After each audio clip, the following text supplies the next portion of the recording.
केवल उसी को कह के मैं समाप्त करूंगा। उसकी केवल 2 पंक्तियां। रचना यह है कि बेटियों की हत्या, भ्रूण हत्या जो होती है, जिसको हम अभी सब जानते हैं, और उसकी ओर डॉक्टर साहब ने स्पष्ट शब्दों में कहा, वह है कि धरती पर आवे के पहले मार दिहलु माई। धरती पर आवे के पहले मार दिहलु माई। सास ससुर त पाछे मरते ई का कैलू माई। धरती पर आवे के पहले मार दिहलु माई। सास ससुर त पाछे मरते ई का कैलू माई।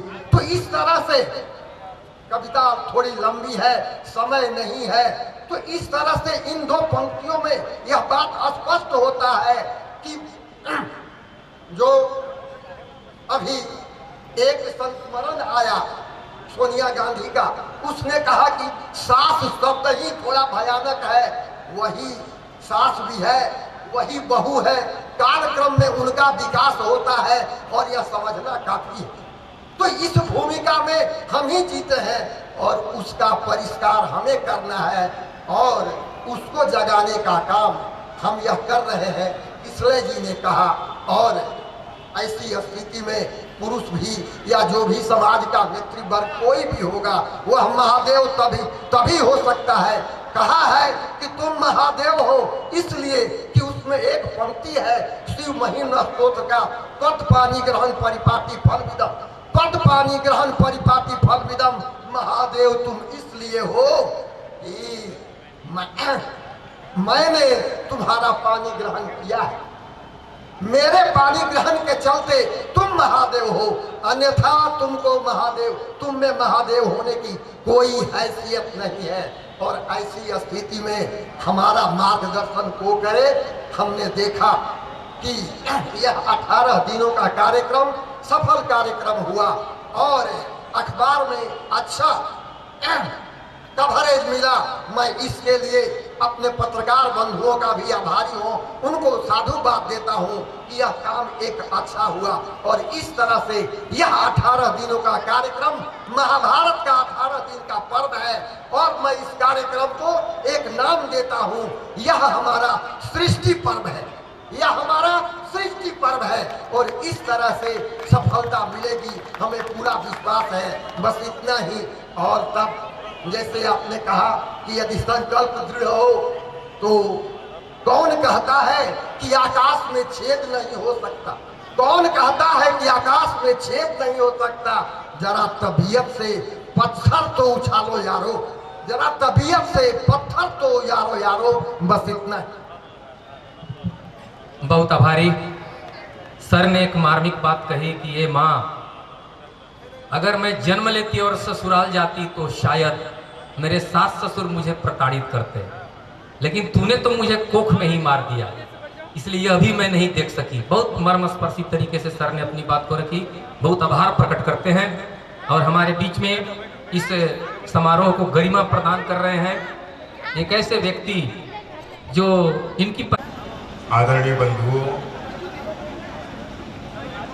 हमारे सामने बैठे हुए बहनों, भाइयों और नौजवानों, बच्चों, बच्चियों,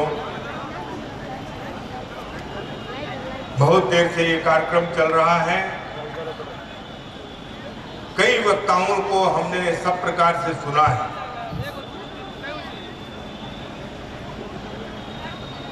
कार्यक्रम कितना कठिन था,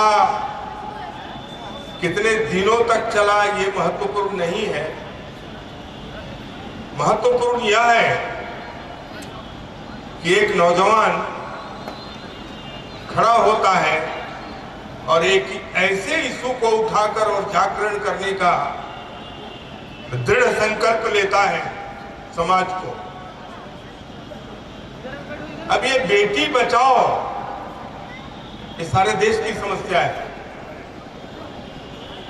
लेकिन उसको हम निराशा की ओर नहीं ले जाते। एक नौजवान जब खड़ा होता है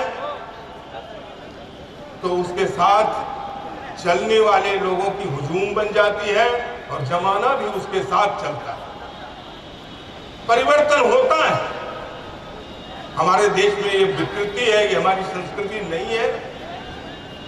हर समय पर विकृतियां पैदा हुई हैं और समाज खड़ा हुआ है। समाज में कोई न कोई महापुरुष खड़ा होता है, अनेकों लोग खड़े होते हैं और वो बदला है। अब वो हम शुरू से देखते हैं, सती प्रथा हमारे यहां हो गई। राजा राम मोहन राय खड़े हुए। मुझे एक घटना याद पड़ती है। वाजपेयी जी लोकसभा में बोल रहे थे, उन्होंने कहा कि पता नहीं क्यों महिलाओं के साथ, बहनों के साथ ये होता है। पति के मरने पर सती क्यों होती है, पत्नी के मरने पर कोई सत्ता क्यों नहीं होता? महिलाओं के साथ क्यों ऐसा होता है? इसलिए होता है, मैंने कहा कि मैं इसको निराशा की दृष्टि से नहीं देखता हूं। लड़कियां आगे बढ़ रही हैं, देश आगे बढ़ रहा है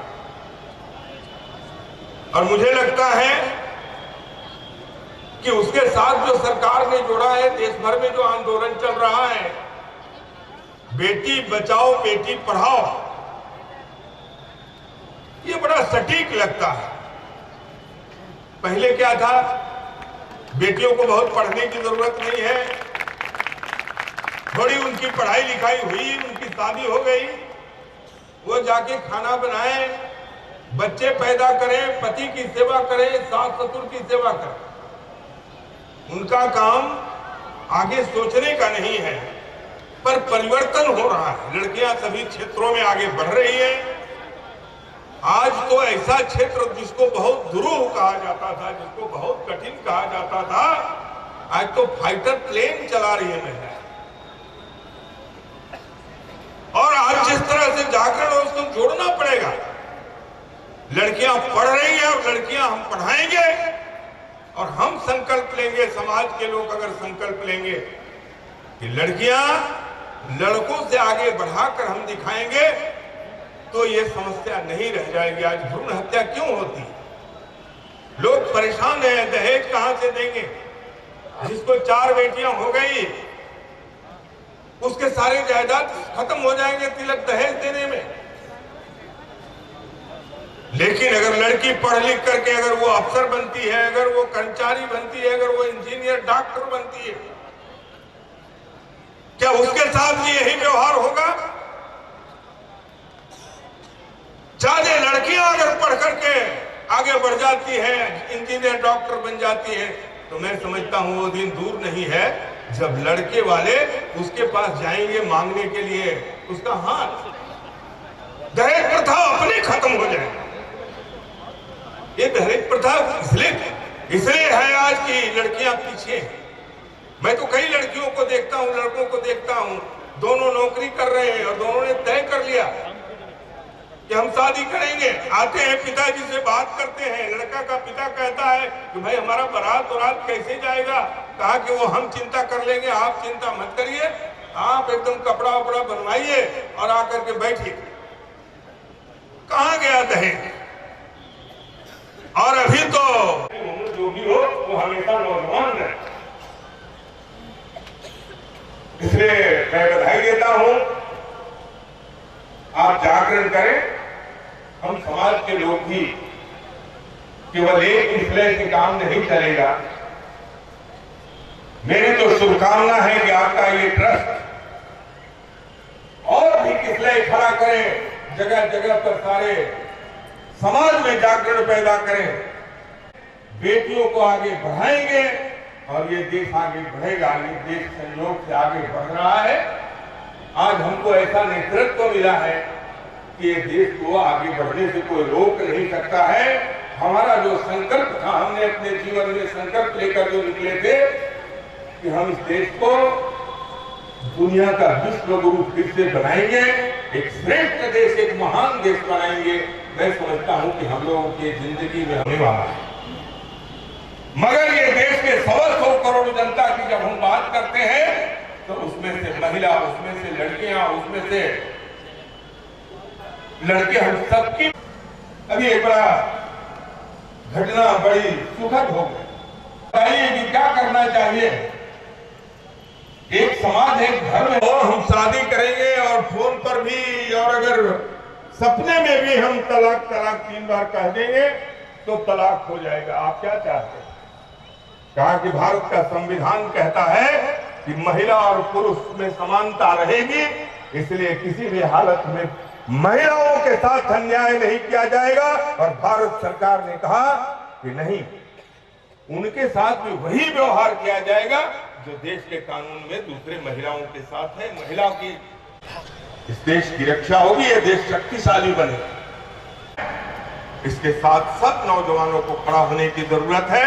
हम सब लोग इस समाज को जागृत करें। ऐसे मामले केवल कानून बनाने से दूर नहीं होते। झाड़ू चला रहे हैं और वही कहीं खड़ा होकर पेशाब करते रहते हैं, वही कुछ चीजें फेंक देते हैं। हमारी ये विकृति है, ये अपने दूर होने वाला नहीं है। इसको दूर करने के लिए सतत संघर्ष करने की आवश्यकता है। प्रांगण में उपस्थित हमारे मंच पर मंचासीन मुख्य अतिथिगण और सामने बैठे हुए देवतुल्य भाइयों और देवी तुल्य बहनों, आज बहुत ही अपार खुशी का दिन है कि मां भारती सेवा ट्रस्ट के तत्वाधान में 18 दिवसीय जो कार्यक्रम पलामू जिले के 21 प्रखंडों से होते हुए बेटी बचाओ पद यात्रा के माध्यम से आज भारत माता की भव्य आरती द्वारा यह कार्यक्रम संपन्न किया जा रहा है। मैं आभार व्यक्त करता हूं उस प्रिंट मीडिया, इलेक्ट्रॉनिक मीडिया को, बड़ी प्राथमिकता से देश का चौथा स्तंभ है मीडिया, लेकिन वो बड़ी प्राथमिकता से इस विषय को उन्होंने स्थान दिया। आभार व्यक्त करता हूं उनको। और यह जो उद्देश्य है बेटी बचाओ पद यात्रा, यह सचमुच में कृष्ण जी के मन में जिस तरह से वेदना मन में उत्पन्न हुई, मन में जो विचार आया, यह सचमुच में अद्भुत है, अकल्पनीय है। क्योंकि आज कौन सा ऐसा कारण है, आज ऐसी कौन सी परिस्थिति हो गई, ऐसी कौन सी विकट समस्या समाज में हो गया कि आज ऐसे नौजवान साथियों जो आज बिना परवाह किए, यह कोई आसान काम नहीं था। जिस समय इन्होंने संकल्प लिया था, मैंने सोच रहा था क्या हम लोग चल पाएंगे, क्या 400 किलोमीटर क्या हम लोग पद यात्रा पैदल कर पाएंगे, जो आज करीब 10 सालों से 8 सालों से एसी में रहना, गाड़ी में रहना, गाड़ी में घूमना, क्या पद यात्रा कर पाएंगे। लेकिन जहां हम लोगों ने गया, जिस प्रखंड में गए, वहां देवी तुल्य बहनों ने और बेटियों ने जो ताकत और साहस दिया है, सचमुच बेटियों को देखने के बाद ताकत और साहस दिया है। रात में थकते थे, शरीर हार जाता था, लेकिन सुबह मन कहता था उठो, चलो आगे बढ़ो, आगे बढ़ो, तुम चले हो तन्हा जानी मंजिल की तरफ, नहीं मालूम तुम आगे कारवां इंतजार कर रहा है। दोस्तों आगे बढ़ो और चलो। और देवियों ने ताकत दी वह। लेकिन एक बात दुख से जरूर कहना पड़ता है कि जिस प्रखंड में हम लोगों ने गए, वहां कम से कम जितनी बेटियां मिली, जितने लोग मिले, वो बोले भाई मैं गांव का हूं, मैं गलत नहीं करता हूं, क्योंकि विज्ञान ने जिस ओर प्रगति किया है, जिस अल्ट्रासाउंड की व्यवस्था किया है, हम बहुत दूर उससे हैं। लेकिन शहर के लोग, पढ़े लिखे बुद्धिमान लोग, जो दबाव में आकर, शायद देवियां नहीं चाहती है, महिलाएं नहीं चाहती ऐसा करने के लिए, लेकिन वह सास के दबाव में, पति के दबाव में या किसी के दबाव में वह इस काम को कर बैठती है। अल्ट्रासाउंड के माध्यम से बेटियों को गर्भ में मार दिया जाता है। लेकिन कुछ ऐसे लोग हैं जो घर में बेटियां जन्म लेती है, लोगों को टेंशन होता है, घर में बेटियां जन्म लेती है, लोगों को टेंशन होता है। लेकिन कुछ ऐसे भी लोग हैं, घर में बेटियां जन्म लेती है, लोग कहते हैं टेंशन हुआ है, मतलब टेंशन मतलब 10 बच्चा पैदा लिया, 10 लड़का पैदा लिया, टेंशन। कुछ लोग को टेंशन होता है, लेकिन कुछ लोगों ने कहा कि ताली लगाओ क्योंकि टेंशन पैदा लिया है। यह बहुत बड़ी बात है। तो ऐसे लोग हैं, क्योंकि मैं जरूर कहना चाहता हूं कि घर के आंगन में जितना भी गुलाब लगाना है लगा लो दोस्तों, घर के आंगन में जितना गुलाब लगाना है लगा लो, लेकिन जीवन में अगर सुगंध आएगी तो बेटियों को जन्म लेने के बाद सुगंध आएगा हमारे आपके जीवन। अगर सुगंध आना है तो बेटियों को जीवन में, बेटियों को धरती पर निवास सुगंध आएगा। यह जो पद यात्रा ने एहसास कराया हम लोग को का जिस परिस्थिति से, जिस विकट परिस्थिति से, जिस विषम परिस्थिति से आज पलामू गुजर रहा है, आज लिंगानुपात घटते जा रहा है, ये कृष्ण जी के मन में जो वेदना जगह है, जो दर्द जगह है, ये सचमुच में लोगों का एहसास करा दिया। पूरे पलामू नहीं, पूरे परमंडल ने, पूरे झारखंड में एहसास करा दिया हम कमजोर नहीं हैं, हम आगे चलते रहेंगे और इस काम को करते रहेंगे। क्योंकि कहा जाता है हमेशा गर्दी से दौड़ रहती है, जिंदगी एहतराम करती है। अगर बेटियों से प्यार हो जाएगा तो मौत भी झुककर दुनिया सलाम करती है। ये हमको आपको जिस क्षण ये ताकत जिसमें एहसास हुआ, लगा कि हम लोग चल सकते हैं। और सभी पदयात्री गण आज जो यहाँ पर पहुंचे हुए हैं, ये सचमुच में कुछ न कुछ उनमें जज्बात था करने का। कुछ लोग अफसोस कर रहे हैं, कृष्णा जी ने कहा भैया नहीं मालूम आपको, कुछ अफसोस कर रहे हैं कि मैं नहीं चल पाया इसमें। यह तो एक सामाजिक यात्रा थी, यह कोई राजनीतिक यात्रा नहीं था, लेकिन यात्रा धीरे धीरे एक क्रांति का रूप लेते चला गया, एक क्रांति का रूप लेते चला गया धीरे धीरे यात्रा। और ऐसा लगने लगा हम जिस ओर बढ़ रहे हैं, हम विज्ञान की ओर बढ़ रहे हैं, लेकिन जितना विज्ञान के माध्यम से जितने लोग अल्ट्रासाउंड कराकर बेटियों गर्भ में मार दिया, यह बड़ा दुखद विषय था।